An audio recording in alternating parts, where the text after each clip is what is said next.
Noong unang panahon, sa isang tahimik na lupain na puno ng walang katapusang buhangin at mga bituin sa itaas, nanirahan ng isang lalaki na nagngangalang Abram. Hindi siya hari o mandirigma, kundi isang taong may pananampalataya sa kanyang puso. Isang araw, kinausap ng Panginoon si Abram at sinabi sa kanya, "Umalis ka sa iyong lupain at sa iyong mga kamag-anak at sa bahay ng iyong ama, at pumaron ka sa lupaing ipapakita ko sa iyo." Ito ay isang tawag para magtiwala. Isang pangako na maniwala sa isang bagay na hindi pa niya nakikita. Sinabi ng Panginoon kay Abram, "Gagawin kitang isang dakilang bansa. Pagpapalain kita. Gagawin kong dakila ang iyong pangalan at ikaw ay magiging isang pagpapala." Kaya tinimpake ni Abram ang kanyang mga gamit, isinama niya ang kanyang asawang si Sarai at sinundan ang lugar kung saan siya pinapatnubayan ng Panginoon. Hindi niya alam kung saan magtatapos ang paglalakbay, ngunit nagtiwala siya sa salita ng Panginoon.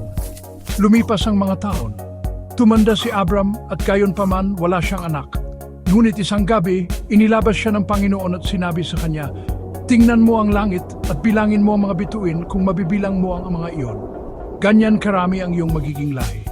Sa tahimik na gabing iyon, nagtiwala si Abram sa Panginoon at itinuring ng Panginoon ang kanyang pananampalataya bilang katuwiran. Ang pangako ng Panginoon kay Abram ay nagpapaalala sa atin. Ang pananampalataya ay hindi ang makita ang malinaw na daan, kundi ang magtiwala sa Kanya na gumagabay sa atin. Habang lumalakad tayo kasama ang Panginoon, kahit hindi natin naiintindihan, ang Kanyang mga pangako ay hindi kailanman nabibigo.